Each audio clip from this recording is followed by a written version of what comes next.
Hey, welcome back to the Real Men Group podcast. I'm your host, Mr. Gray. And I'm your girl, Mei Ling, here for the ladies. Where we have real topic, real conversation, real results. So what is the vibe? Well, today's vibe is... We got some special people in the building. Yes. I'm not even going to call them guests. We're going to call them special people. Like you might have seen this man in Raising Kanan, Law and Order, Flatbush Misdemeanor. You probably came across some of his inspirational posts with his talented brother alongside him. When I tell you this man has, I'm such a big fan of him. Yes. And I'm pretty sure a lot of the viewers and listeners are big fans of him as well. The legendary, the talented Mr. Sean Breed. I like that intro. Welcome to the Real Men Group podcast. But hold on. We got the other half sitting right next to me. Introduce yourself to the viewers and listeners because you was right there too. It's Shannon Myles. Listen, he's part of this whole movement too. And I like to welcome I'm niggas. following him. Hey. I This follow him everywhere he go. are you guys related or something? Because you guys related? Yeah. Unfortunately. Unfortunately. All right, who's older? That'll be me. That'll be you? If you All right, could little bro. tell. All right, little bro. It's okay. It's all right. The big brothers usually pick on us anyway. Right. I'm okay with it. It's okay. All right. So what we got with some hot takes and topics? Okay, so Donald Trump is once trending again in hot takes and topics. So he removed Martin Luther King and Juneteenth from the national calendar. National calendar. So Yes. that means people going free to national parks. Absolutely. Maybe having a day off. Yes. So what's being replaced with that? Oh, his birthday. His birthday. None other than his birthday. So it's going to be a Donald Which Trump actually birthday. is also Flag Day. Flag Yes. Day. Wow. So it's like it's a double whammy. Yes. So in words of Donald Trump, he's winning at this point. Yeah. Interesting. But it's one thing that we will always say, man, Martin Luther King will always live in our hearts. Absolutely. Juneteenth would always live in our hearts and our minds. So we're still going to celebrate that. We're still going to bring the grills out, and we're still going to do everything that we need to do to represent that man. Absolutely. Okay. Well, Absolutely. it is You know what how it is. we do. We're going to go extra now. Yes. Actually, what? Yes. Juneteenth is going to be like it never was before. Absolutely. That's right. Just because you said Right. that we can't have We can't have it. And the crazy Yeah. thing is we just got it. Yeah. Right. So Yeah, now you want to absolutely. take it away? Right. Like, Absolutely. why not take away Columbus Day Columbus, and make that your well, what they say, the only Christopher we acknowledge is Wallace. Wallace. Shout out to Brooklyn. That's right. Shout out to Brooklyn in the building. But it's all right. All Brooklyn's going to do is we're going to have our own parade. Yes. They're going to be like, they're going to make it a holiday. Absolutely. Well, bring it back a holiday. Absolutely. Well, those people who voted for him, they voted for him. I heard this is something. what He said happened. something along the lines that he had more black votes than Kamala. Crickets. What else we got on hot takes and Yes. topics? Okay. Moving along. The Powerball is almost estimated $1 billion. Powerball. $1 billion. They're saying for the next drawing, which is this Saturday, 12/13. Yeah, it's $1 billion. $1 billion. The estimated cash out Yeah. for that would be $461 million. Where- believe Someone that's was random? to win. Random. Do you believe it's random, like when someone wins, like or they literally picking somebody to, like I don't know. That's a good question because people don't in believe it. California is always winning. Always. Florida is always winning. Yeah. New York, where are we? I mean, Yeah. Or like weird places, like somewhere Yeah, Midwest. upstate, Yeah. or you got to go Absolutely. someplace. Like a lot of people I know Right. when I'm traveling, if I'm out west or south or whatever, I'm like, oh, let me play Powerball. the Powerball. Yeah. Because you feel like when you're in Yeah. certain states or, Right, yeah. Right. you have better chances of winning. So. You know what I do? I picked the raggediest lotto machine that I could find. I want the joint that got stickers on it from the 80s. Right. I want you to give me those numbers. But did you hear about the person that won before? She put in Chat GBT and got the winning numbers out of Chat GBT. Wow. Oh. Yeah. ChatGPT, I need a check, by the way. We all need a check. Yeah. We're going to get one check split it 4 ways. Y'all cool with that? That's great. Yeah. All right. That'll Billion work would for look me. Good. There we go. We'll take that. Yeah. Well, make sure y'all play the Powerball. I am. Yeah. Don't forget about me if you win. I would never. I'd be like, I would welcome to the Real That's Man what Group everybody podcast. I'm your host, Mr. Gray. Mei Ling hit the jackpot. I'm here by myself, y'all. No. What else we got? We'd be recording from a beach somewhere. Facts. We're gonna move the show to the Facts. beach. Okay, moving along. We have Beyonce. She's named one of the Met Gala's co-chairs this year. What do you think about that? Like, how do you feel about that? Met Gala is a big thing. Yeah. You got That's a lot huge. of artists and actors that can't even get an invite to the Met Gala. Yeah. So you got Jay-Z controlling the Super Bowl, and you got Beyonce controlling the Met Gala. Powerful fucking couple. Yes. And It's not surprising. Ivy's doing her thing out there Right. too now. Yeah. She's performing with Mom, so the kids are on the roster as well. Right. Yeah. Listen, Yeah. And not to forget Rumi. So Yeah. the whole family is Who's Rumi? women. The baby girl. Oh, that's it. That's Yeah. a baby. Yeah. I yeah. don't even know So the name. the whole family is winning. Speaking Wow. of whole Kids, the family, parents. Wow. we got siblings sitting right here on this couch right here. That's right. Right? Mm. That's right. Both winning, Yes. all winning. Yeah. You know, the apple don't fall that far from the tree. Yep. One You is know? causing a lot of disturbances in my life. And you're like, which one is that? Don't point, but point. He's too serious. Which one is that? It's just too Blink twice. Blink and twice? He's sitting next to you. One of too those. serious. He's too serious. Yeah. You gotta lighten up a little bit. He Is that- said. he's- It's all right. That's siblings rival. Like my sister's out there right now, and I get spoke to. Next time, don't do this. Like I got 2 mothers. She's like a mother She's to like me. Mm-hmm. They're like, what did I say? But that's what siblings, someone always takes the lead of the parent. Yeah. And sometimes it's the youngest one. Or sometimes true. it's the oldest one That's that true. thinks that they're the mother of the group. Right. They're in True. charge. So you have to do what I say. Right. Yeah, my middle daughter is like She's the boss of She's the the family. boss. she's the boss of Yeah. the family. Right. She's an actress too. Shout out to Kristen. Shout She shout is you just- out. Yeah, she is just the matriarch, right? Mhm. Right. Yeah, it's just and we listen. Right. Yeah. So You know? why we on But- family? Yeah. Like you guys have you got more siblings? Yeah, there's he get the numbers right. He What know you got? birthdays. He know 6 of us, surprisingly. 6 of y'all? 4 boys, 2 surprisingly. Uh-huh. girls. Yeah. Okay. Are you all of them in the entertainment industry? Like what are you doing? 3 out of what is it? Well, I 1, gotta 2, stop. So we gotta stop saying that. We got another brother. Oh, he's gonna get y'all. Right. Like, we Like gotta what? stop Micah? saying that. Yeah. Yeah. Sometimes Yeah. we I thought he was included in the 6. That's why Oh, I put it no, on it's him. It's 7 That's- actually. 7. Yeah. Oh, it's okay. 7. That's It's why 7? I put it on him. I Right, say right. he know birth dates. He know. Yeah. I think I know one of their birth dates. Uh-oh. Yeah. Which Yeah. one? His? No, yeah, his two then. Two, His all right. and, yeah, Okay. maybe 3. But yeah, it's he usually 7 remembers bucks. those things dope. surprisingly. Mhm. So you guys are like the Brooklyn Waynes, Yeah. The right? Brooklyn Waynes, who's also from Brooklyn, right? Yes, They're from yes. Brooklyn, Yeah. right? Let's get Yeah. Brooklyn. Listen, let me tell you something. We spit out. We Spit out. breed. yes, Yeah. right. Pun intended. Yes. We breed. That's a right. lot We of do. talent. Yes, we do. And legacy is in Brooklyn. Absolutely. If you don't know, Brooklyn is where it's at. Yep. Yeah. But we from the. I'm sorry. No offense to the new Brooklyn, but I'm from the old Brooklyn. Oh, Right. absolutely. I'm from the Mhm. old Brooklyn. Yeah. You from the old Brooklyn too. Yep. On our last show, we was talking about Yogi Bear, Yeah. right? Yogi Mhm. Bear, the bus that come pick everybody up and take them to the thing. Like I'm from that type of Mhm. You Brooklyn. from that? Mhm. That's You right. from the Fresh Air Fun Brooklyn? Yes. Yeah. Yes. Wow. That Brooklyn. Yes. Yeah. Jeez, that's That's- a throwback. Yeah. Shout out Right. Brooklyn. Shout out Brooklyn. What else we got on these That's hot a takes? throwback. Next, sports news. Shador Sanders finally being named starting quarterback. Finally. So he's the 144th overall pick. Uh-huh. And this year's draft, he will remain the starting quarterback for the Cleveland. What is that? The Cleveland, excuse me. Cleveland. Yep. For their So- final 4 games of the season. So here's my thing. My thing with that, right? Mm-hmm. We just had a conversation about family, right? I feel like this man just haven't been given the proper light because of his father reputation. Right. Mm-hmm.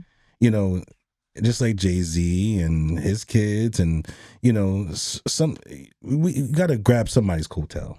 Yeah. You know, and if you're in a position where your family can win, especially your children, Mm-hmm. why not? Absolutely. Why not? Why not? I mean, I Absolutely. believe it's an obligation to put your children, your lineage, Mhm. your family in position to in win. position. Right. Yeah. You know, and that's the same with Denzel's son, John David, and Mhm. a lot of celebrities that have, children that are following in their footsteps. Absolutely. I think But he's also that good too. So Yeah. Is he? it's not like, you know what I mean, nepotism where you throwing somebody in there that really don't know what they're Right. doing. You know what I mean? He's Yeah. still, Yeah. you know. Right. And shout out Right. to They do Dion. say about- Dion Yeah. follows me, and he sometimes reposts some of my Dope. videos, and Mm-hmm. he's just what won me over with him, which I didn't know. I really don't follow sports like that. I Mhm. get a lot of information from other people, Yeah. but people are like, yo, Dion following you like that. I'm like, oh yeah. And they're like, no, it ain't no, oh yeah. Right. Like Yeah. that's the, I'm That's like, prime oh yeah, time. Yes. like yeah, Right. It's prime time. Right. Yes. and but what really got me, and I guess that's one of the reasons why he probably follows me, is his faith. Mm-hmm. Yeah. You know, that really made it make sense Yeah. with because there's certain people that follow you and you accept it or whatever, especially if it at a certain level of status. But it's like, why? You know what I mean? It's Yeah. like you can't put the piece to the puzzle together, Mhm. so to speak. But with him, once I did my research and was like, That's the it reason. makes sense. Yeah, but Yeah. not to see mention, where you you're connected. dope. Yeah. You're dope. Yes. Thank you, man. Not to Yes. mention, I mean, you and your brother, I mean, y'all dope at what Yeah. y'all do. Yeah. You know what I mean? Appreciate So that. you should Yeah. have millions and millions of followers. Yeah. Absolutely. You know what I Yeah. mean? When I came across your page, I was like, yo, he's ill. He's ill. He's dope. And you know, when you're working in a creative space, like me and Mei Ling, we pay close attention to details when it comes down to content creating, right? Yeah. And your videos, your shorts, your inspirational Mm-hmm. talks Yes. is Very like, deep. I can fuck with this. Yeah. Yeah. Very Right? deep. And it's like, I can dig this. Mhm. And then, you know, once you see one video, then you go down that rabbit hole, Right. right? You go down that rabbit hole and you just be like, yo, and he's funny. Mm-hmm. Like, not only is he so legit in terms of his message and how Mm-hmm. you present it to the public, right? But you also make us laugh. Right. Wow. And your brother is dope too. Mm-hmm. You know, that's Is what I he? say. You guys are the Appreciate Brooklyn Waynes. And I'm so happy that you guys are here. Thank you, man. You know? We have anything else on hot takes and topics?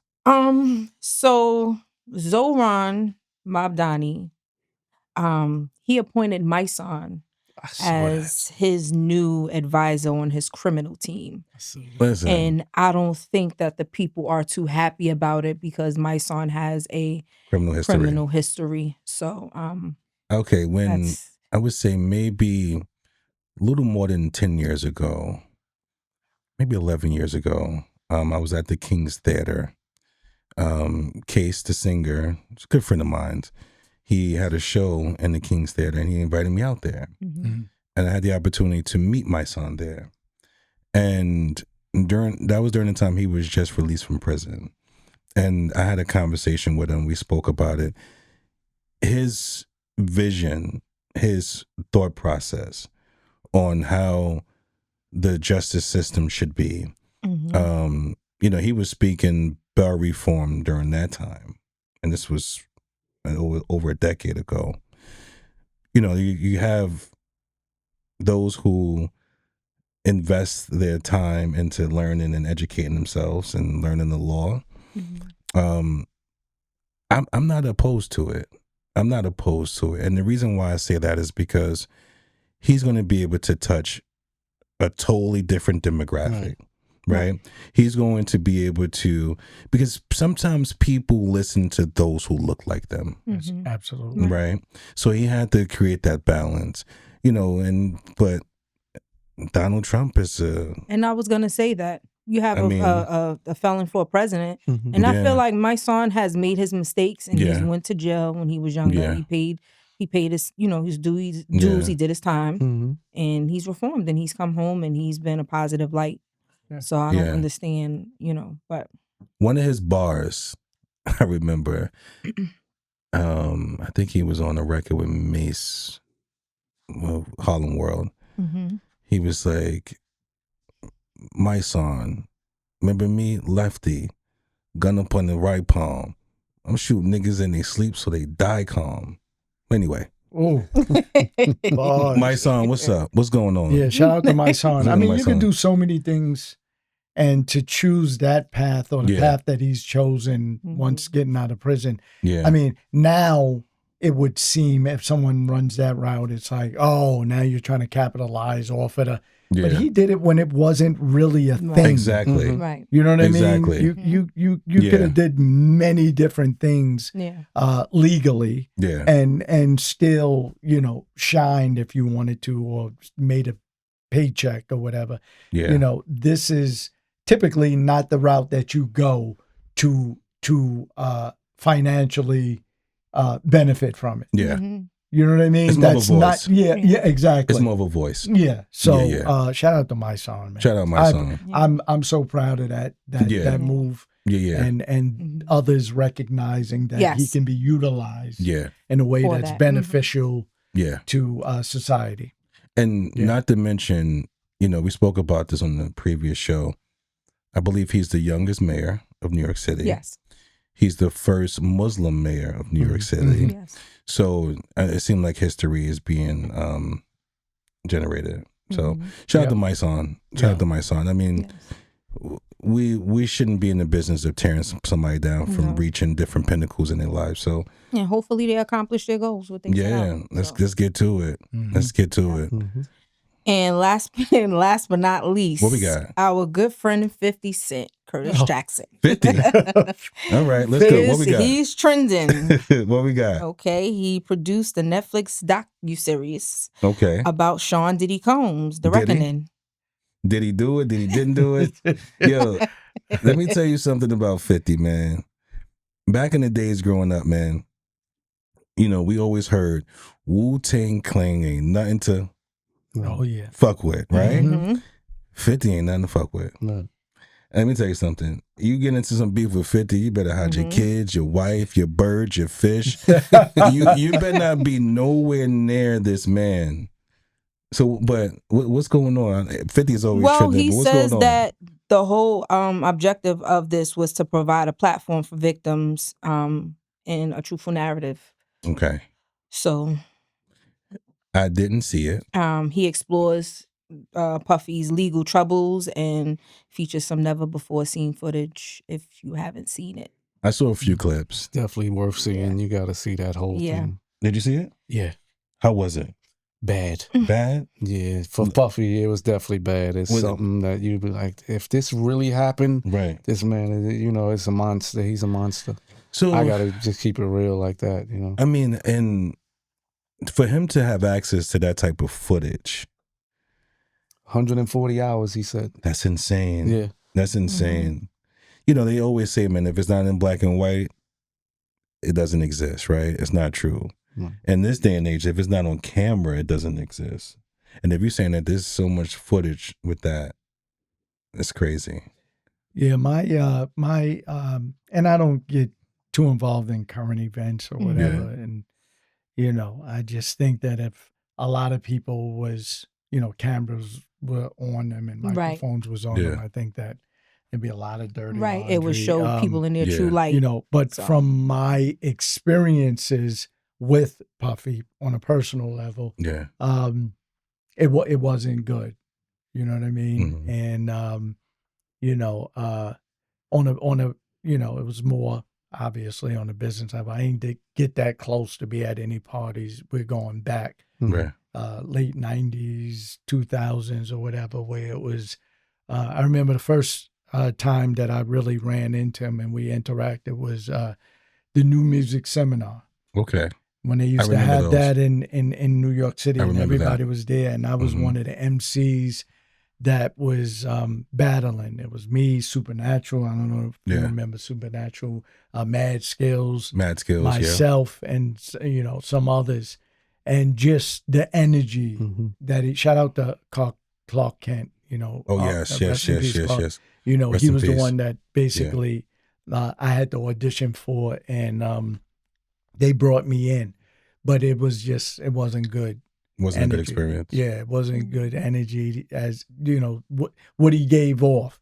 And then even after, there was a big party at the Palladium. Biggie, Craig Mack, everybody was there, and it was like, and I was just at the, performing. Puffy was one of the judges. It's like, yo, we all hear all of the MCs that were, performing. I'm not saying that you have to allow us all in, but I mean that's the gentleman way to do things. Like, I'm just with you on this podcast, whatever. Now, from here, you go to some event and I pop up, and it's like you say to me like, no, you can't get in. Like, no. And you have the power. It's not like you don't have the power. You can allow me. Y'all can allow me. Like, in. Come on. We was just with you. Yeah, we just did it. You know what I mean? Right. Yeah. And it was like, nah. You know what I mean? Like, they can't come in. And shout out to Mad Skills for he didn't even walk. He was like, I'm gonna just chill with them. Yeah, Mad Skills. Shout out to him. Dope. He was like, yo, I'm with y'all. You know what I mean? Or whatever. Yeah. So it was just that situation, and then a couple of others where I was just like, on a personal level, forget about everything that there's, saying he's done and or whatever, but just me and my experience, that's not somebody I would want to be around or, in my circle. Right. I just wouldn't as a human. Right. Just not your cup of tea. Yeah, not my cup of tea. Not your baby oil. Yeah, not at all. not at all. That's not my baby oil. That's not my baby oil. But one thing about climbing the ladder, right? A lot of people don't realize that everyone starts from the bottom, right? The person that you are turning down today could be in a position that could change your life in the future. Absolutely. And even with, with this pod, right? When we came into a space where it was overly crowded, everybody has a podcast, everybody have a podcast, but everybody's not Mr. Gray and everybody not Miss Mei Ling, so everybody with a microphone is not going to be able to do what we do, right? Look, we have some of the greatest talent in the world sitting here on this couch with us, right? Could y'all do that? Anyway, moving along. I'm not throwing no shots or anything, but what we do, is serving a greater purpose. So what you got? And another thing they were saying too is like who paid for Biggie's funeral. Yeah, that was another thing that was kind of trending with that whole. Yeah. I mean, if that happened, Biggie. So what I read was I forget his name, Warren, whoever's in charge of Biggie's estate, he did give a report, and he said that Puffy did pay for the funeral expenses and everything. He made a statement saying that was totally incorrect. Yes. Like, it was not like that at all. Yeah, because that was definitely up for question. Like, wait a minute, the send off that he had, like, that send off was crazy. Yes. Yeah. That send off was crazy. Yes. But I have a question for you. Did you guys hear or listen to that Terrence Howard interview that he had on the PBD podcast? PBD. No. He was speaking about just the whole people in the industry, rather as music or acting, selling their bodies and their soul for greater purposes. So, and they said those who have experienced the worst, like, losing their manhood, right? It takes a lot for them to recover from that.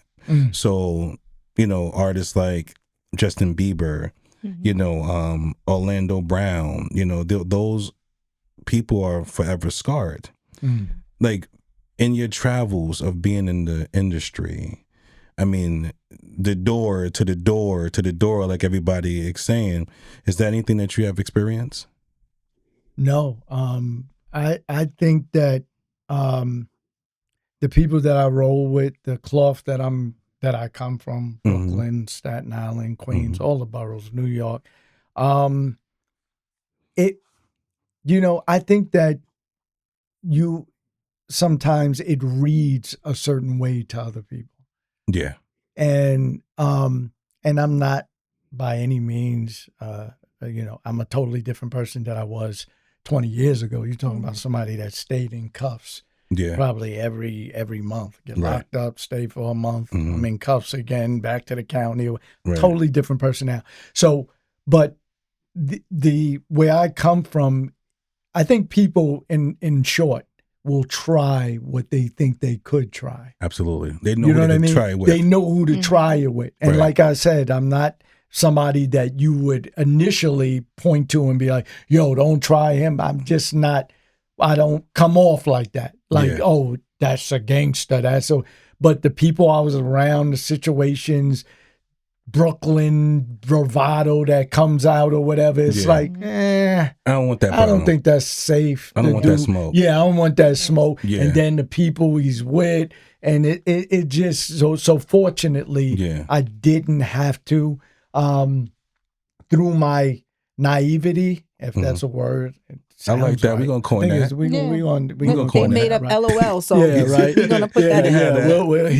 It sounds right, a little bit. But I may have not seen the signs. But those signs didn't cross a threshold to where it became a threat for me, to where I didn't even acknowledge it that way. Like you know what I mean? Your brother would have caught it like, nah, B. We ain't doing that. Or he might have leaned into it and tried to push me towards that situation. He's making me out to be the negative one. So you could talk about it later. Remember you was in that? Remember you did that? But we also didn't bring that type of energy either and didn't expect the worst in a lot of situations. A lot of times when you walk in situations and you say, this is what's going to happen, that's exactly what goes down. And that's what I meant by being naive to it. Is like I was late to the party in that respect. Like, oh, they do this? You know what I mean? Like, they doing that over there. So I came in with this, this almost like childlike mentality. Like, nah, they wouldn't do it. Somebody would actually, like with what's that actor? Terry Crews. Like, somebody would actually, bro. Let me tell you something like that. And I know, and shout out to Terry Crews, and I, you know what I mean. But if somebody would have, like, bro, like we come from, in Brooklyn, like we, somebody like, bro, somebody would have cuffed you, bro. Let me tell you how we played around. We played around near the train tracks of people wrestling, trying to throw you on the fucking tracks. When I think back to stuff, I'm like, wait, this was attempted murder. Serious. Somebody literally. So we come from that cloth, like jumping roofs and riding the elevators in the projects. Like, bro, somebody grabbing my genitalia. You're getting fucked up right there. You're getting a bottle smashed on. Bro, something. I'm wilding out. I'm wilding out. Bro, it's like I don't know that language. Yeah. And thankfully, and that's not to say that he. You know what I mean? Some people are a little bit slow when it comes to things. Like their reaction, we see people like that all the time. Their reaction is like kind of paused. Wait, what just happened? My reaction is too fast for that. Like I'm gonna mess up all the money. The bag is gone. The bag is gone. Police. Like I always tell people, man, like this and my people always, and I know this about myself, and I'm trying to, in my life, and I think I found it, the gray area. It was always this peaceful, or just chaos. Or chaos. Police running up on the sidewalk and there's no in between with me. You know what I mean? I remember one time, and I'll let y'all get back on track. I was the first time I got the cards in New York City, where they play cards or whatever. Oh, I was doing a messenger job, and I got my little $120. Right, I was young. I'm sorry, 15, I'm laughing already. 15, yeah, and I thought I got it. Like they was like opening the top. I'm like, how was people not see? I thought I was gifted. I said, maybe I'm gifted to where I see where that little red ball is, and nobody else notices. I said, I'm about to cake up. I'm about to like that. So he said, yo, blah. He pulled me in like that. I said, right there. He was like, yeah, you got it. I was like, oh shit. He was like, put your money up. I took my whole paycheck, cash. When I lost it, I immediately went into the garbage cans. Because that's the way we did in the hood. If you ain't have guns and knives, get a bottle. I'm looking at this whole shit the stand. I said, I'm about to fuck this whole shit up. That's it. He's getting cracked in the fucking face with a bottle. There's no way. This man, you the one that played. You played. Nah, because he not keeping my check. Nah. It's not going down. It's not going down. So going back to where we, and thankfully I'm in this game as an adult, really, actually, even though I've been in it for, I think 30 years, it feels like, but now I'm grounded. Yeah. And now to be in the industry, they can feel the aura. Like, yo, don't play with him. Maybe go to the guy next to him and try it with him. Don't, because even on set and we'll get to that or whatever, I walk in like I'm supposed to be there because I am. Yeah. You know what I mean? There's no fear. And I'm thankful that I'm really starting to do certain things later in my life where I know who I am. You know what I mean? And things can't get by me. If someone were to say, okay, Sean, we're about to shoot this. Now you're going to do this. And I want you to, something that's just offbeat to me. I'm like, oh, we're absolutely not going to do that. Right. You know what I mean? I don't care if it's Netflix. I don't care if it's Paramount. I don't care who it is. I don't care if you're Tyler, who it is. I'm not, if it's something against what, I can walk out right now. Yeah. Send me a car so I can go back to the airport. Like that. We're not doing that. You know what I mean? And I pity the people that's coming in with this bright-eyed, bushy tail, and they want it so bad. Yeah, that they're willing to do everything. They're willing to do anything. Yeah. I think that's a dangerous place to be. Yeah. You know what I mean? But I'm not in that place, and thankfully I never was. It was like, I'm never going to jeopardize my integrity or my beliefs, my morals for this business. Absolutely. It's not going to happen. So I got a question, like when you was digging in the garbage can, was you grabbing like the 40 bottles? The 40 bottles. That's what I was going for. Now, OE bottle. The OE bottle. Now, see, the OE bottle cracks. The reason why I know that is because I got into a confrontation in New York City with a utility man or whatever. I was on it. This is how long ago it was. I was on a payphone. He was trying to rush me off the phone or whatever. Things escalated, and I got a Snapple bottle, and I cracked him over the head with it. It didn't break. It didn't break. It didn't break. You know what I mean? So I said there are different grades. You the reason why they made them plastic now. There we go. There's different grades of glass. I recognize at that point. You know, but telling his criminality right online. Look at this. Look at this. We're gonna get you a shirt that say bottle game. That was long ago. It's still out there. Go pick up Sean. Please don't. Yeah, we'll get there, but yeah. But that's dope. Yeah. Him hitting somebody over the head with a bottle is dope. You know what's dope? Because as he was don't get no ideas, Mr. Graham. As he was explaining it, it was like a movie. It was like, oh, really? Right. I'm gonna dig and get the biggest fucking bottle out this garbage can, and we're gonna get to it. And we're gonna get to it. See, but we came in that era where we fought. Yeah, it was fair ones.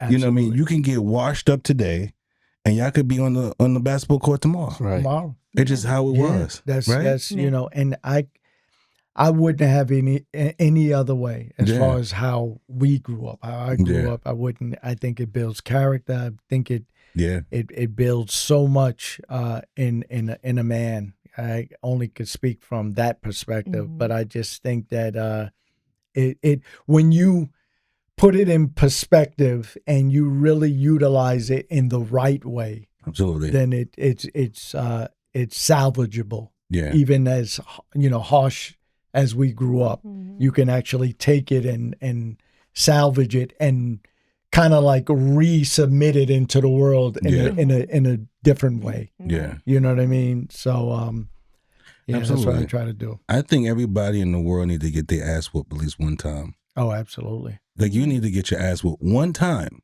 Absolutely. Like all these tough people out here walking around.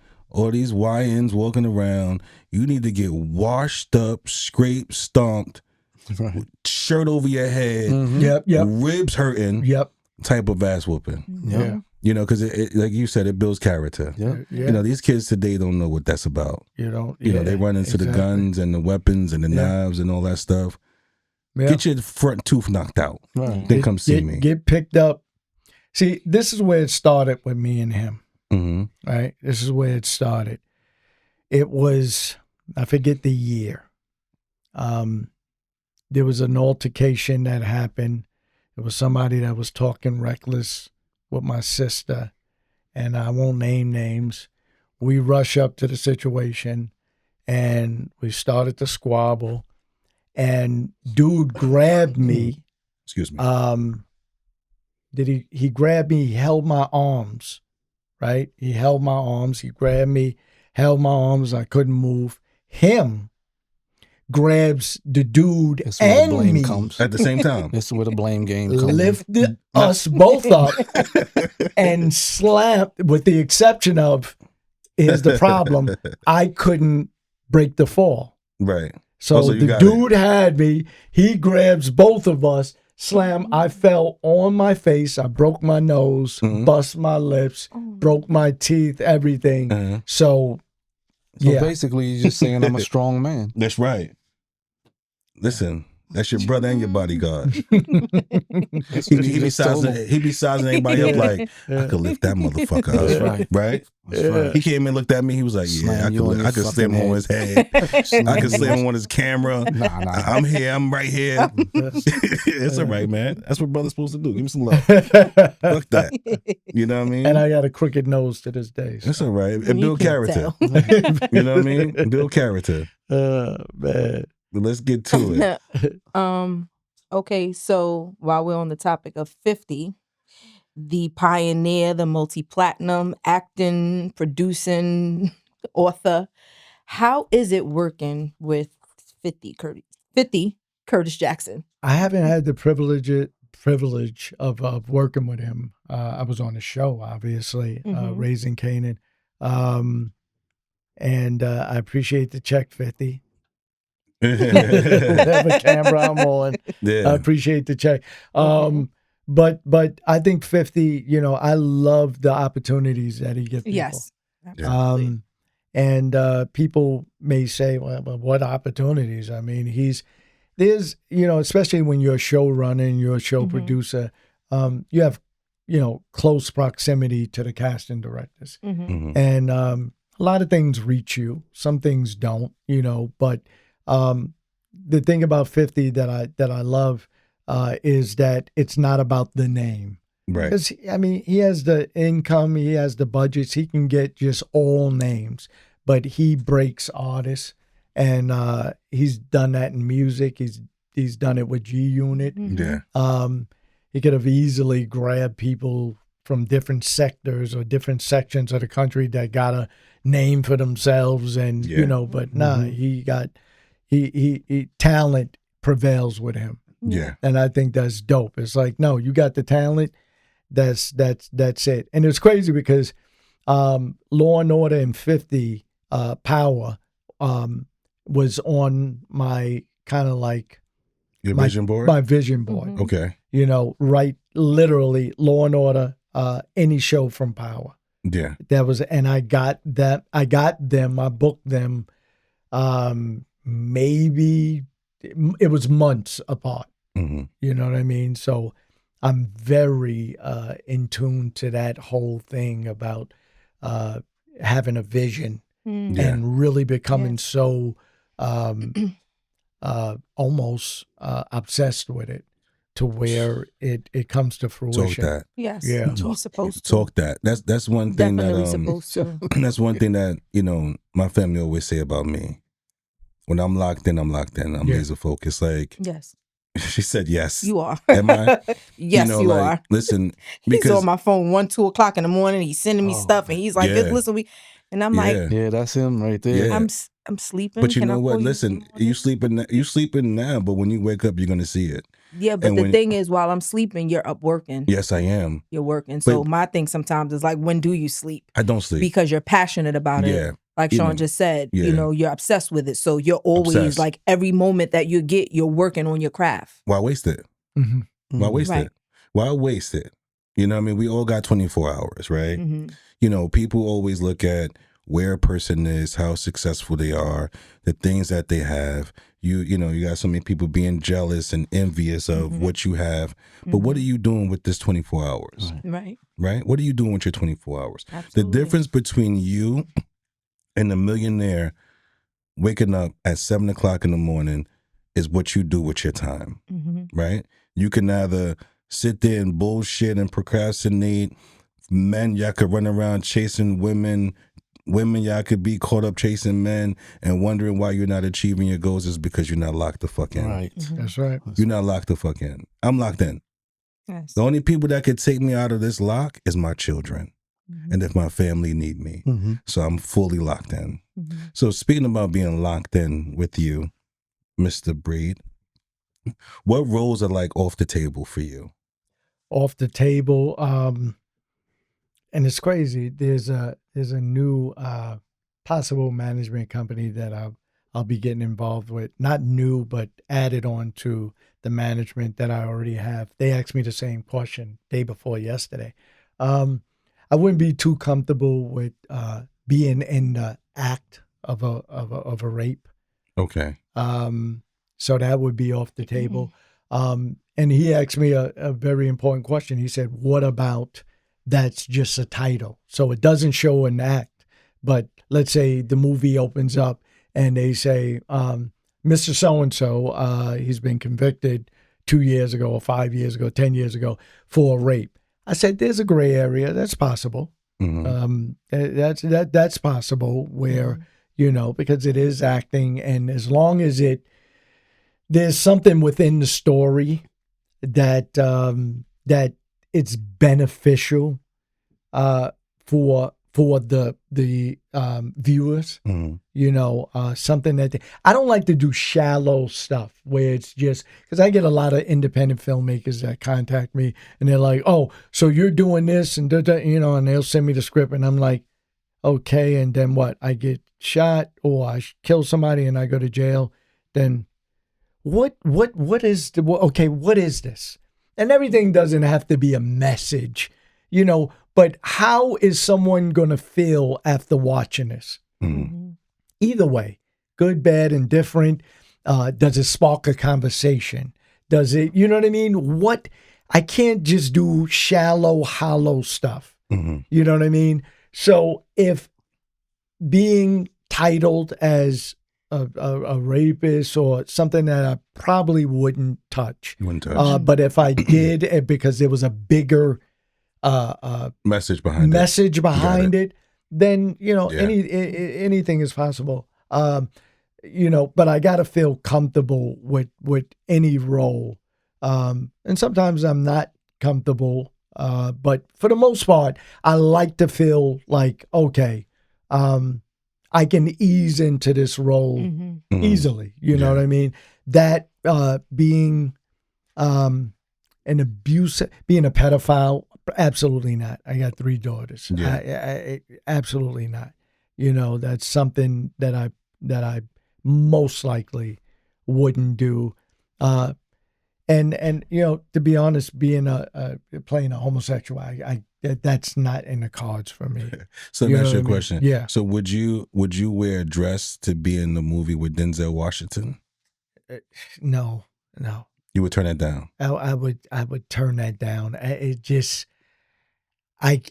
you know, if they said, well, okay, here's the situation, you would sleep, someone played a joke and tried to put one on you, and I've used this word a lot, and it's funny that you're Mr. Gray, but there's always a little area to where if it meant something big, a bigger meaning behind it, you never know.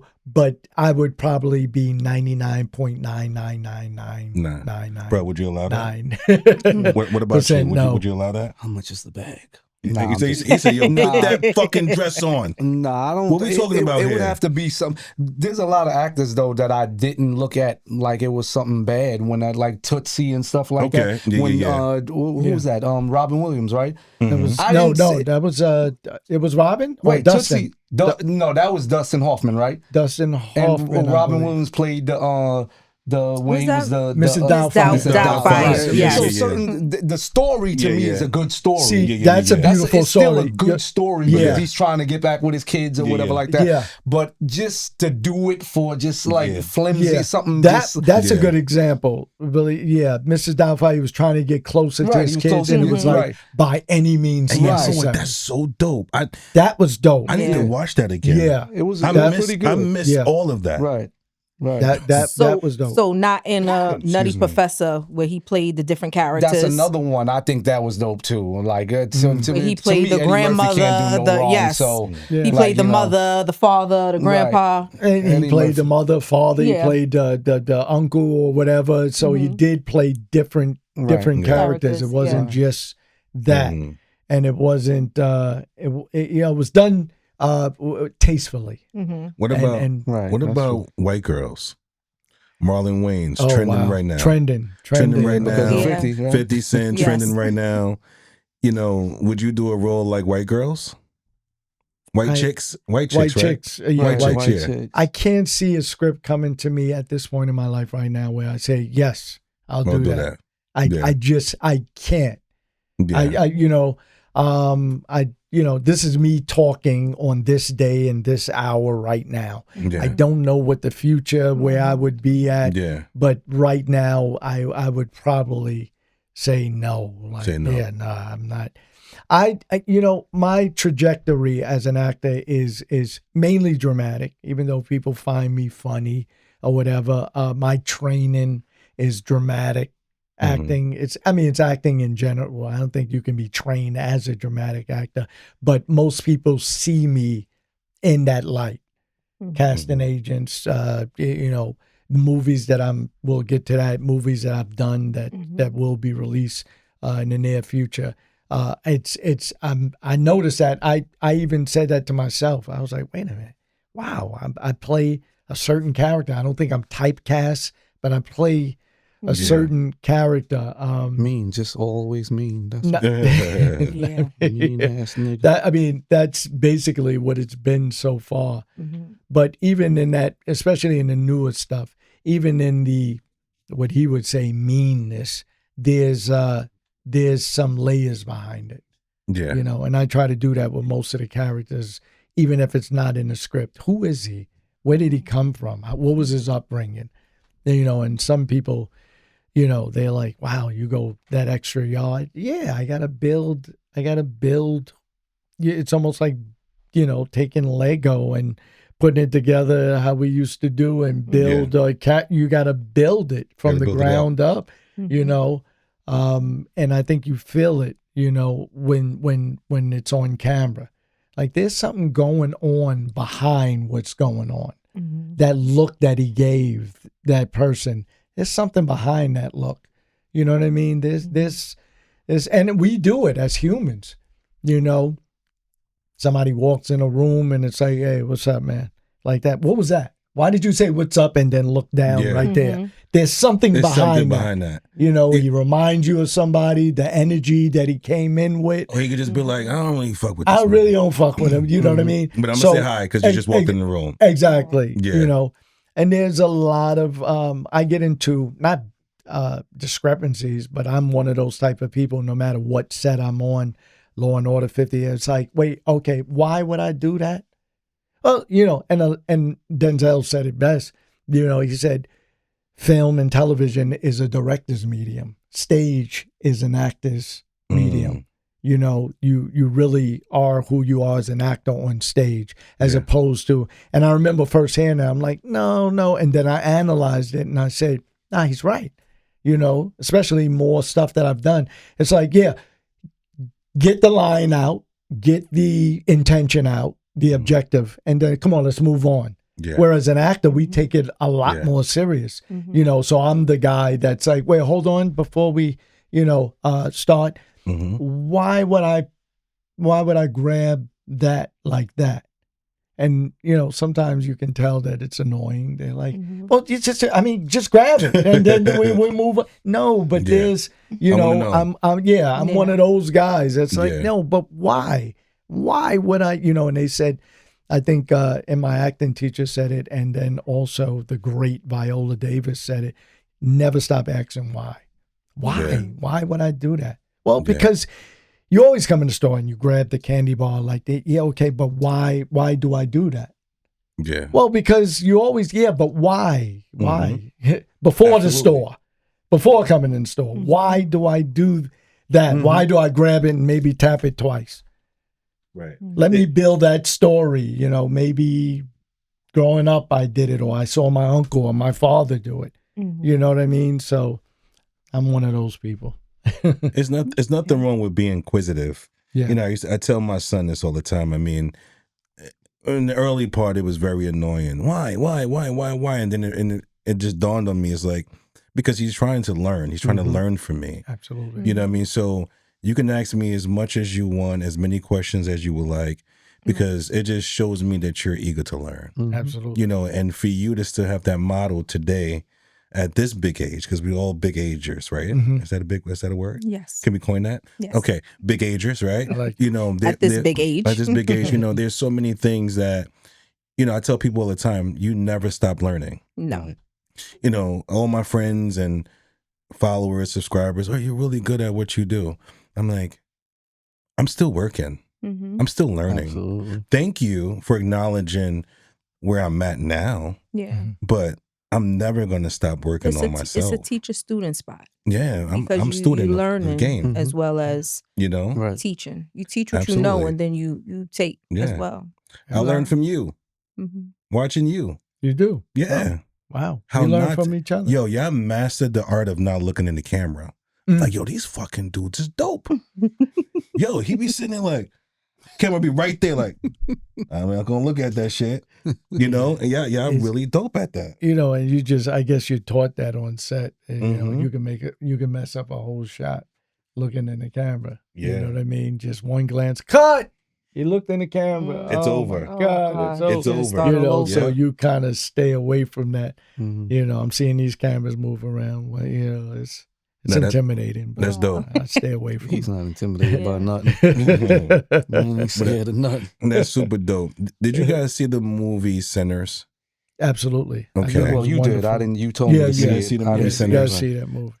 Sinners was a very interesting movie. Yeah. And you interpreted different things from that movie. And I'm pretty sure if we was to rewatch it today, we would get a totally different outlook of it. It was just that type of movie. Yeah. You know, it's almost like they was using entertainment for some weird purpose. Did you gather that? Did you gather that they was using talent and entertainment for something? You say you didn't see it, right? What about you? What did you gather from that movie? Yeah, I mean, there was a lot of innuendos. It was metaphoric. It was metaphoric to a lot of stuff that's happening now, especially that scene where they did the transition and it related to, they kind of did these eras, these periodic eras where, you know, it led up to modern day. And you know, with the music and the dancing. And the jewelry and everything. Yeah. You know, I love that, but I love the fact that it's almost never ending. And I think that's a testament to a great movie or film or whatever, piece, stage, whatever, theater, when you can get something from it every single time. Absolutely. You know what I mean? You watch it. So I watched it one time, maybe 1.5. But I want to see it some more times. One of my absolute favorite actors, who, in my opinion, and I'll be cautious in saying this because I know when people say it to certain other people in interviews, I'm like, how do you know he doesn't or she doesn't feel that way when people say, I don't think you get enough credit? Do you feel like you get enough credit? And it's like, in their world, maybe they do. It's like someone asking me that, and I'm thankful and grateful that, you know, out in the street, I get the love almost every day wherever I go. Yeah. You know, nowadays it's becoming more of the, you did the cucumber skit, which is a little, you know, it's a little, it gets a little crazy. Listen, hold on. Yeah. Cucumbers. That skit. Amazing. Thank you, man. I mean. And by the way, I didn't know that he was I didn't know. Well, so that was real. That was real. You just bit the cucumber. So that's the real part about it. That's actually how I eat it too. Yo, damn. He's no pause in this. No pause. This is how I eat it. You know I don't take skin off of stuff. Damn, it's getting worse. You know I don't take skin off of stuff. Only an orange or a banana where you can't. I'm not a gorilla, but I'm going to eat the skin. Kiwi, you take the skin off a kiwi? I do. Yeah. Why? I do. Why? Now, cucumber, no, because actually the skin on a cucumber is supposed to be healthy for you. It sounds, but it sounds different coming from her. Look at that. It's supposed to be healthy, so I just make sure that I wash it really good, but I cut it in thin slices and I put it in my salad. Did you hear what she said? Slice it. He said, dice it. Yo, he said, I don't feel a my need man, you just, wait, hold on. Wait, you just took the cucumber to the face? Yeah. I'm done. You didn't slice it? Yeah, I mean. But some people like it like that, like a pickle. Yeah, no, but you understand. Like a pickle, because you don't peel a pickle. Marinated in vinegar, right? Yeah. And that softens the skin. I just crunch it. So and sometimes the crunch is good. There you go. The crunch is good. But he was in dead conversation, talking about what y'all was talking about. We was talking about our upbringing and how we came from a different cloth than these. And then he was like, "Wait, hold on. Did you just?" Yeah. Right to the face. That is crazy. Like that. Yeah, that crunch is good. Sometimes crunch. Try it sometimes. So I wouldn't want to eat a soft cucumber. It has to be crunchy. Do you lick potato chips and put it back in the bag? Do you lick potato chips and put it back in the bag? No. No, never have. Probably when I was a kid, maybe. There you go. Weird, but keyword. When I was a kid. Yeah. He does. He licks potato chips, put it back in the bag, and get this. What? If you were to say, yo, let me get some, he would give it to you. But wait. He wouldn't say, nah, dog, I just licked them. So maybe the next bag. Because I don't feel like there's nothing wrong with it. How about that? Hey, there's why do you do that? There is something. I don't know. That's what I asked. So hold on. Yeah. Time out. So after you lick it and you put it back in the bag, do you eat it later or that's just the thing? Eat it later. And he allows other people to eat it with him later. Oh no, that's a problem. I know to never eat potatoes chips if I come to your house. Yo, you want some chips? Nah, I'm good. No thanks. Thank you. Only if the bag you open in the bag. But this goes to like people that smell seat cushions when people get up. Wait, what? That is sick. That is sick. That's a real thing too. A real thing. I heard about that. There's people you don't do that, right? Yeah. No, I'm just asking.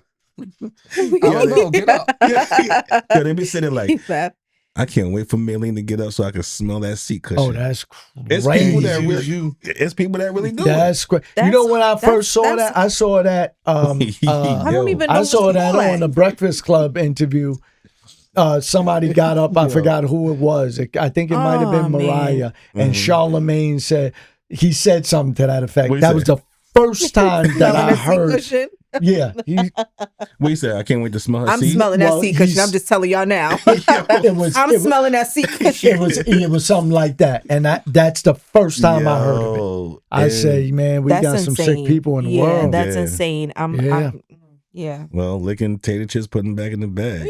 Amongst other things. Various other things. Yo, you can't make this shit up. Yeah. He looking like you just telling him.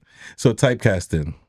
Do you feel like you fall underneath, you play this role today, you got to master this role tomorrow, they constantly going to put you in this role, reach out to you to do this role. Do you feel like because you mentioned typecasting a few minutes ago, do you feel like you're falling into that world? You know, it's the one thing that I'm learning now is to be intentional in the work that you choose. And sometimes you have to say no more often than yes to eliminate that being typecast. But the reality is that people who see you how they're going to see you. You know, as a dramatic actor, and coming from theater, I'm very passionate about the words that I'm trying to really learn and really, you know, take in and build this character from that, you know, and then we're pulling from our own lives a lot of times. So if someone says, you know, if I'm supposed to say to someone, let's just say for you, you know, the words on the paper says, Mr. Gray, I heard that you did some things in life, and I think that I could utilize that. But if you ever cross me, you know, it's going to be problems. There's some people that are maybe wet behind the ears or haven't gone through things. They'll say, you know, Mr. Gray, I heard that, you know, you did some things in life, and I want to utilize that. But if you ever cross me, it could be some problems. Me, I related to what I experience. So me, it may come across as, you know, Mr. Gray, you know, I heard that you did some things in life that I think that I can possibly utilize it. But if you ever cross me, it's going to be some fucking serious problems. God damn. You know, I feel like he just went into. Let me tell you something. I feel like you was really fucking talking to me. Yeah, he just went to character just now. Word. I was like, I like that was good. So if you see that enough times, then now other people are saying, yeah, I want him from that. I want him for that. You know what I mean? Yeah. And he'll fit perfect in that. So I think a lot of times you can't help but being typecast.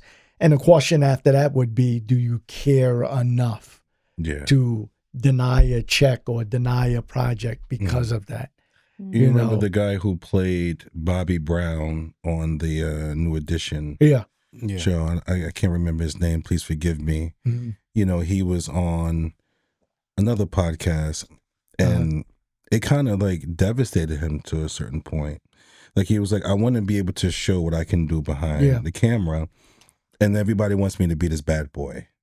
You know? Yeah. Let me show you guys what I can do. Yeah. You know, so I can see how that could affect somebody's career, self-esteem, you know, and just want to be able to reach different pinnacles and not be wrapped up into that whole, I need to be this bad boy all the time, you know? And go back to maybe when he was first getting into this business.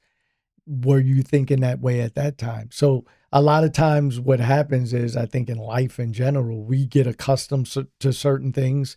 And then now it's like that certain thing becomes bad, but was it bad before you got into the business? And initially you're like, yo, give me anything. Give me a Disney commercial. Yeah. I'll do a Band-Aid commercial. Yeah. I'll do whatever. You know what I mean? And then now your criteria changes along the way. Yeah. You know, I'm not necessarily a bad thing because we grow and we, you know, okay, been there, done that. But let's not forget why we got into this business. It was to work. Yeah. And it was to showcase what we have to offer. Now, of course, you know, what we have to offer may be a lot more than what we're getting, you know, picked for, you know, but let's be grateful. And I saw that interview and I definitely understood it. You know what I mean? I was like, I could see how this can be, you know,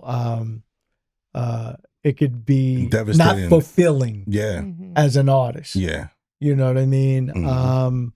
But then Denzel, I mean, he's Denzel in almost every movie, you know. Yeah. I think he's one of the greatest actors on earth. I mean, so was Sidney Poitier. He Sidney was the same Poitier. way. He didn't stray from himself. Yeah, like, you know what I mean? He was dignified. Dignified, he didn't do anything that didn't dignify him, as well as Denzel. Denzel really doesn't play the, you know, the what's the word? The person that's, you know, submissive in a weird way. One movie he did, the one with when he had the afro with the lawyer. Yeah. Yes. Yeah, I didn't see all of that movie. I did too. I like that movie. I forget what the name of it. It was a true story, so it was the name of the what was it? The name of it. I think it's on. It's on Netflix. It's on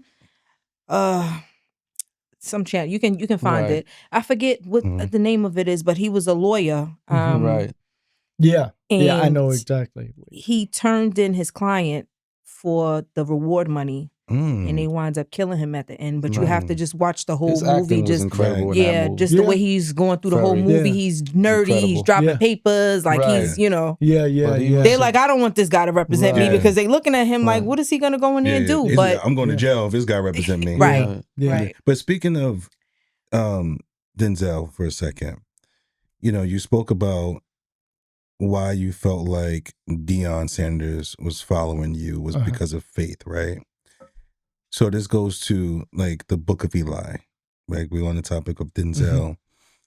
I think that was probably one of the most incredible movies I ever seen. Oh, I gotta see it. Right? The Book of Eli. Yeah. Phenomenal. You know, he navigated through the world during that time. Did you see it? I didn't see it. Okay. It's worth seeing. If you guys haven't seen the Book of Eli, check it out. Have you seen the Book of Eli? No. Oh man. I don't think so. Okay, I'm gonna give you guys something to look at. But it was based back in the days. They was using religion to control everyone. Okay, so a man got a hold of the last Bible. Okay, so he got a hold of. He went through looking through every town, village, door knocking. I need that Bible because if I get this Bible, I'll be able to control everybody. So Denzel was a man that was sent by God to find this Bible, right? I mean, he was a marksman. He can shoot a mouse in the eye. He would just, you know. But later on in the movie, it uncovered that he was actually blind. He's blind. Wow. Right? And I don't want to give you guys too much of the story, but the man finally got a hold of that Bible. Yes, I got it. Right? But the Bible was in Braille. It wasn't? It was in Braille. It was. In Braille. Right. Denzel was the only one that can read the Bible. Wow. Right? So he was on the quest. He got to where he needed to go. And he was the only one that can read the Bible. And he gave them the word to write that. Oh, man. Right?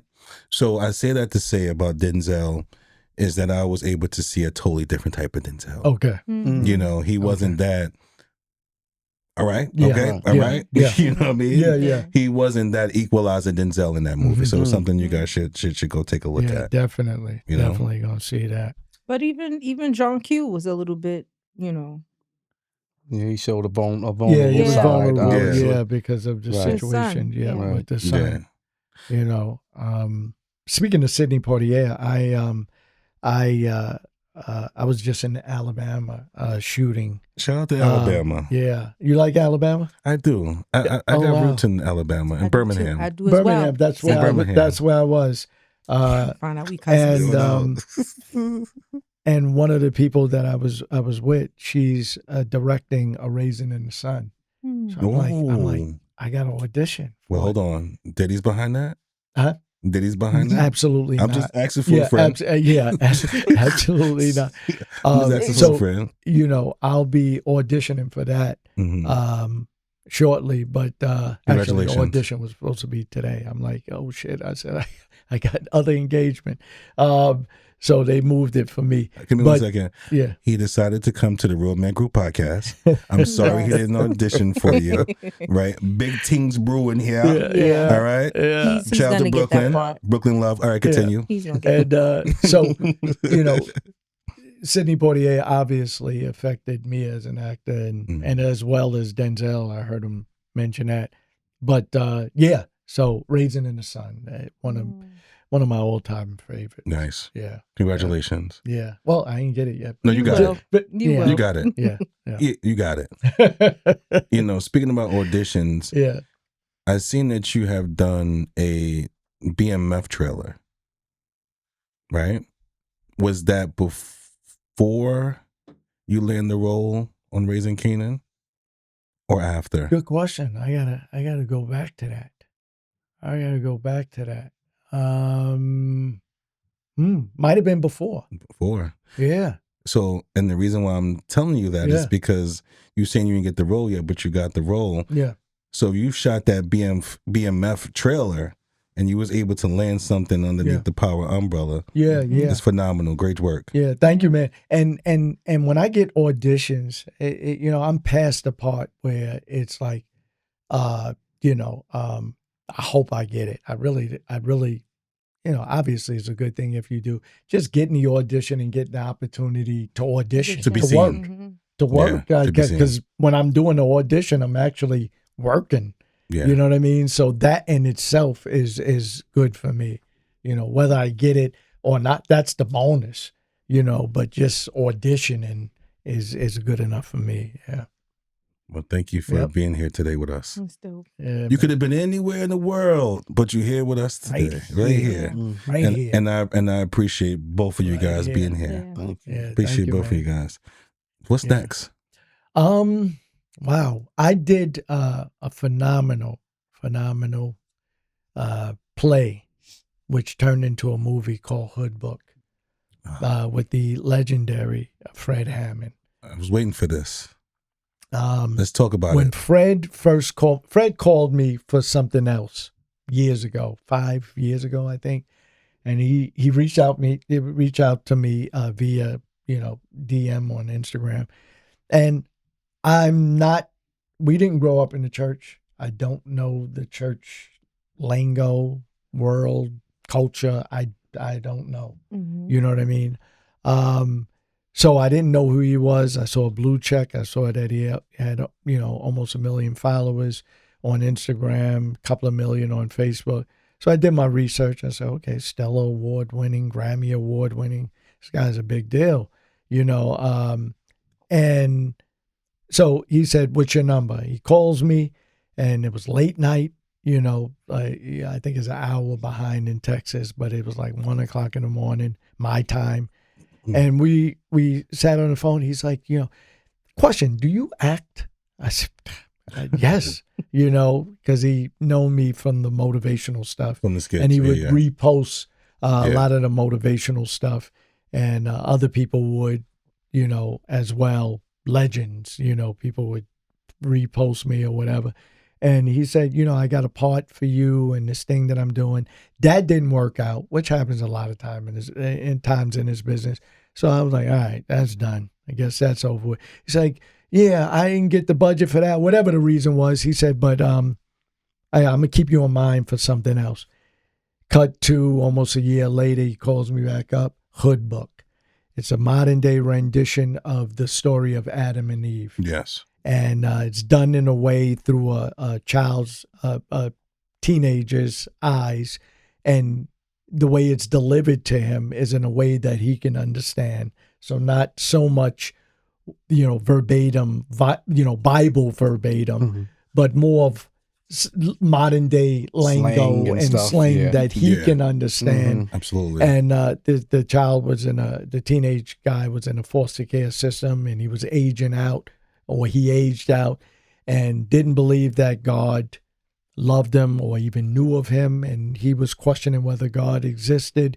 Both his parents were killed in a car accident that he survived, and he said, you're going to play the serpent. And me thinking, I'm like, I'm going to play the devil. He's like, no. And he broke it down to me and said, I believe that the serpent was separate from Satan, because he was dwelling in a garden, and then, the way he broke it down or whatever, it became real to me. He's like, no, we're going to have Satan. We're going to have that entity, but you're the serpent, and God made everything good. So you're going to be good initially. So he really piqued my interest with that. I'm like, wow, okay, so there's layers to this, and I start off good, and then I make a slow decline into bad, and I'm the one that really deceived Eve first, and then she deceived the husband, Adam. So we started pre-production, we started the script and going back and forth, and within that, he and I became really good friends to this day. But it got on his legs 2022, 2023, and we started touring with it. Big venues, and one of the places was the Tom Joyner celebrity cruise in Jamaica. So we flew out to Jamaica, and we did it for, and people received it so well, so much so that he's like, you know what, I think we need to do a film version of it. So a year ago, went out to Texas, and we filmed the whole film version of it. Different actors than the initial play that went out, but wonderful actors. I played the serpent. Slide is my character's name, and it'll be on Homestead Network, I believe, in about a week or two, and some other streaming platforms, and then we go on the road again. 2026, we'll start hitting the stages around the country.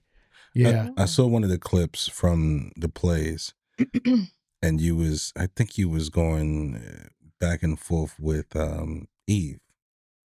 Eve on the stage. And I just want to touch on something.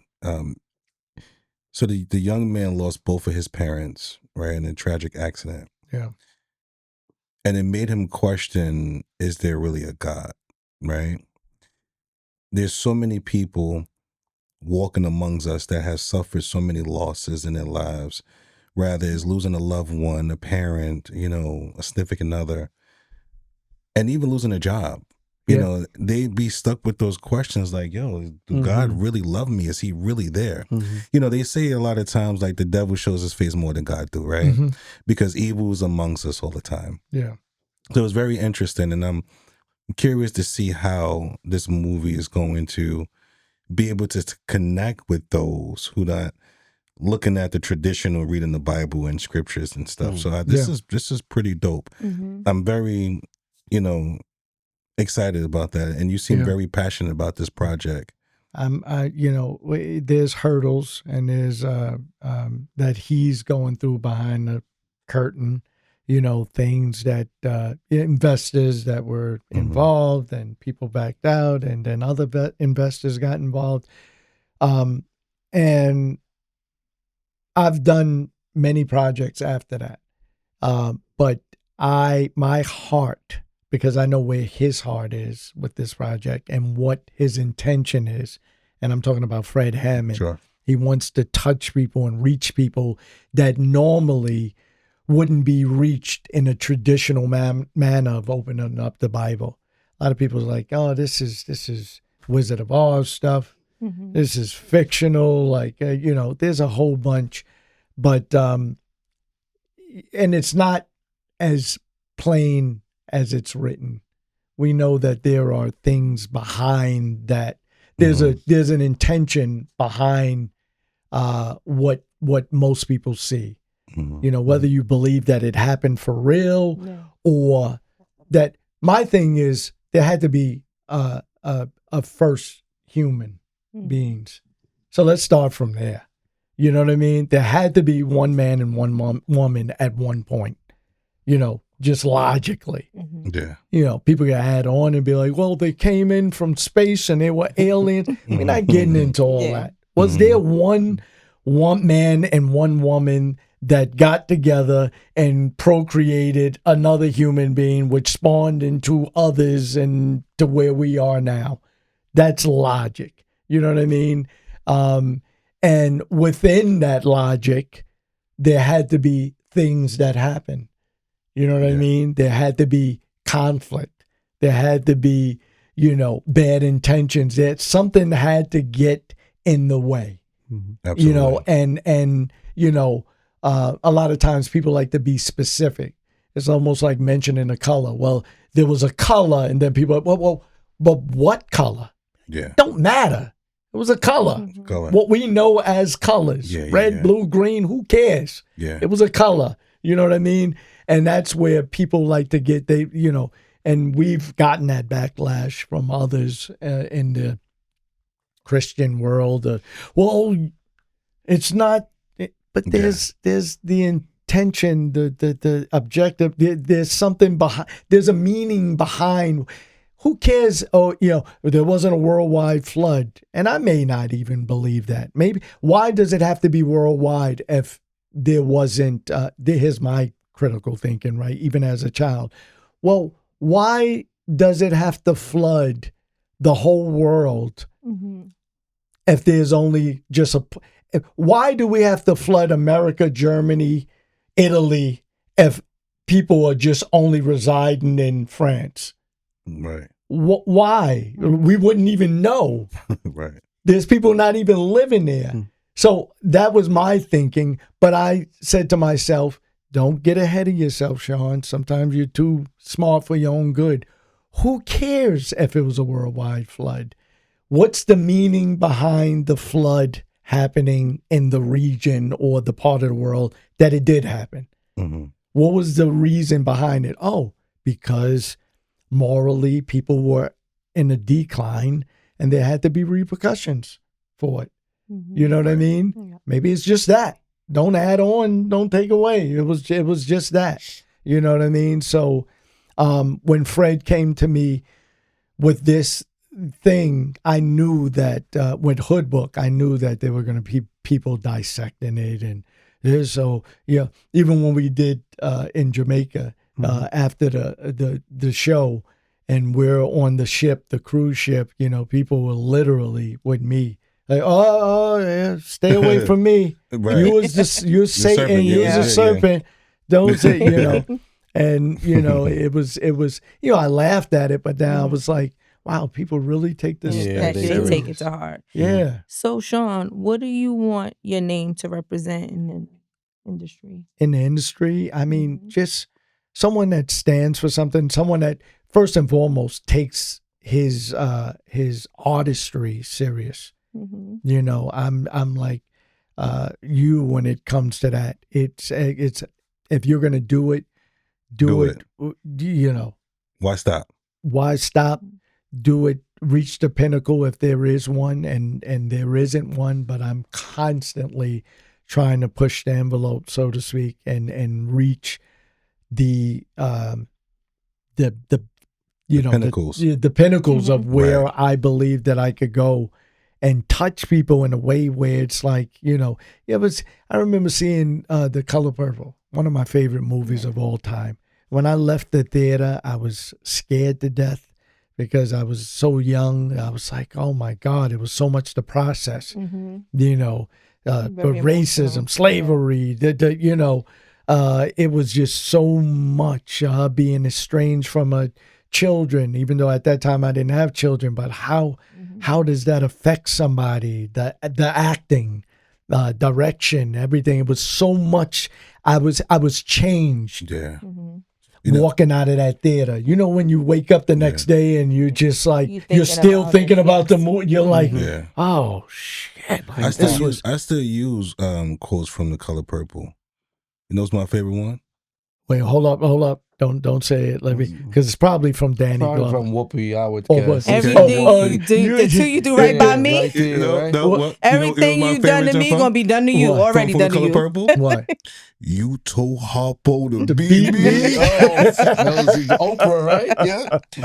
You told Harpo to beat me. Yeah. That was my favorite. I still use that to this line. Oh man, that was just so life changing. And I said, when I become an actor on that level to really actually start working, I said I gotta be involved in projects that do that. Yeah. You know what I mean? And I got some coming up that I think does that. Hood Book being one. Yeah. And Fred and I are probably close to production in another movie called Underblessed. Nice. Where that's definitely gonna be it. It's it. That's it. That's good. Yeah, yeah. So, Flatbush Misdemeanors. How was that? That was great. I didn't know of the show until I got booked, and then started doing research. Like, oh, I better know what's going on before I show up to set. Shout out to Kevin Iso and Dan Perlman, the creators of that show, who's also the two main characters of that show, who I keep in contact with to this day. I think that. And I know it's business, but I think Showtime shortchanged them on that show. I hope it gets picked up somewhere else. Yeah. Because it's a well written, or it was a well written, funny show. It was funny, and and Brooklyn, Flatbush. Right. Oh Flatbush. man, I mean, how could you go wrong with that? Yeah, right. How could you go wrong with that? Yeah. But just good things, man. I mean, you have your name associated with some great things. You have great people behind you. And so it's just a matter of time for you to reach those pinnacles that you are set to achieve. I mean, you got good people by your side. Yes. Your brother's there. System. Mr. Cucumber. Yes. You know what I mean? Like, you got some great things, but before we wrap up, what is one of your favorite skits? Like, what inspirational quotes? Like, what is something that you can watch over and over again with you and your brother, or you alone? What's something that stood out to you the most? One of the skits that we did recently that I love was the food stamp one. I don't know if you saw that one, but it so many people reacted off of that because I think they know Fabulous, Cameron and Dave East and all those people. Cedric the Entertainer, who's hopefully I get to work with, but he started following me, I believe, from that or the Cucumber. So a lot of people I looked up to. Here's the thing, comedy. First off, I get a lot of people that come up to me in public. It's actually becoming like almost to the point where someone came up to me yesterday actually, and was like, yo, I love your stuff. Yo, you so funny. And I never thought that I would say this, because before it was more of the motivational stuff. Yeah. People would see me and they were like, yo, bro, wherever I'm at, LA, Texas, wherever, Yeah. But then when I started becoming a little self-conscious with the funny thing, because, with the guy that came up to me yesterday, I'm like, bro, I'm not a comedian. Like, I'm not. He was like, no, but it's funny. But I realized, and I think he mentioned it, Shannon, he said, yeah, but you can't tell people how they see you. Yeah. You know what I mean? Yeah. They see you funny like that or whatever. I was like, yeah, you're right, but I'm not trying to be. Yeah. This is, and I deflected with this person that came up to me. I'm like, yeah, but you see my other stuff, because I do this or whatever, and it almost fell on deaf ears. Yeah. He's like, yeah. This is what I know you This is from. where I know you from. Right. And I realized that, I mean, yo, this is what it is. This is art. You know what I mean? And people, but the thing that I couldn't believe is these top tier comedians, Cedric and other ones that I forget the name of. Jamie Foxx, shout out to Jamie Foxx, started following me. Some driving there, following us. You know what I mean? And good people shit. behind the scenes saying stuff. The inboxes. The DMs is like, you know, crazy. I'm like, yo, these are top tier solidified comedians, you know, and I'm just hoping no one says, can you open for me? That's a nightmare. Well, can you open up for, like, bro, nah. The crazy thing is because it's natural for you guys. Yeah. Some of the comedians, they have to sit down and write. Right. But for you guys, it's natural. It just flows. Right. Yeah. And that's the genuineness of it. Right. Like, there's a lot of times where, like he said, we don't even pick a topic. You just go. I tell him, like I say, I'm going to surprise you. And he does the same. I'm like, that's dope. Like, and, you know, let's go. You know what I mean? So, but that's I forgot the question, but I think I answered it. You answered it. Yeah. You answered it. So, besides, you know, what you got working on, you know, who and how you want to be remembered? Yeah. I think I touched on it, but being impactful. In a positive way, because you can be impactful in a negative way. In a negative way.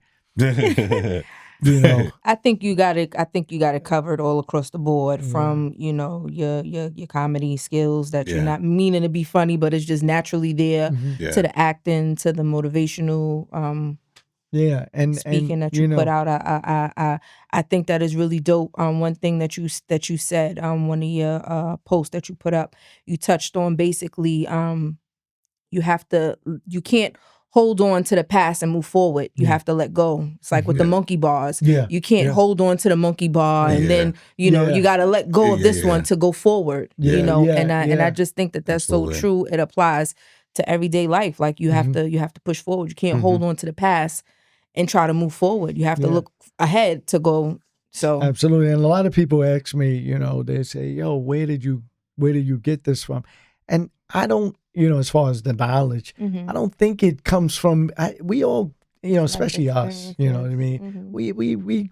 I can probably bet that we all probably grew up in somewhat the same way. Right. Absolutely. You know what I mean? The culture, our ethnicity or whatever, where we grew up, Brooklyn, you know, that whole thing. What you say? You said from where? What's that? What did you say? Brooklyn. One more time? Brooklyn. Yeah. Just in case y'all didn't hear that. Go ahead, continue. And let me sidestep and get a shout out. Got to, Staten Island. I played a big part in New Brighton housing projects. That was the first time that we lived in 456. Shout out to Staten Island. Yeah, we you know, the whole, you know, Wu-Tang, Force MDs, Shaheem, the Rugged Child, was a good friend. Wow. Actually, I was going to, well, I didn't want, just in case y'all want Shaheem as a separate guest, you know, he's got a lot to talk about. You know what I mean? I was going to be, but I said, you know, let it be separate. But you know, it's crazy. I actually grew up with ODB.